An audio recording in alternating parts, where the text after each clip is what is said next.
Kashmir police पारां बाफ्ता आग ॾुआरण तां अगवा थी वियल कंदकोट वासी ॿिनि नलकनि जे मिस्त्रियुनि मोहम्मद ऐं नसरुल्ला मीरानी खे दुरानी मार जे कचे वारे इलाइक़े मां मुबैना पुलिस मुक़ाबले बाद बाज़ियाब करण जी दावा कई आहे। SSP कश्मीर कंदकोट जे प्रेस तर्जुमान मीडिया खे जारी कयल प्रेस रिलीज़ में ॼाणायो आहे त बाफ्ता आग कचे जे जीअं जागीरानी गैंग जे ॾुआरण धोखे सां कंदकोट वासी ॿिनि नलकनि जे मिस्त्रियुनि मोहम्मद ऐं नसरुल्ला मीरानी खे नलकनि जी मरम्मत बहाने घुराए अगवा करे बांदी बणाए रखियो हो।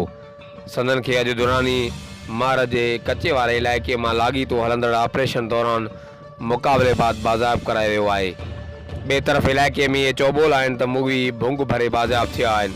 वाज़े रहे त अञा बि 6 माण्हू मुख़्तलिफ़ इलाइक़नि मां ॾुआरनि वटि क़ैद आहिनि, जंहिंजी बाज़ियाबी लाइ पुलिस पारां कोशिशूं जारी आहिनि। हर वक़्तु आगाहण लाइ ॾिसंदा रहो JTN वेब न्यूज़।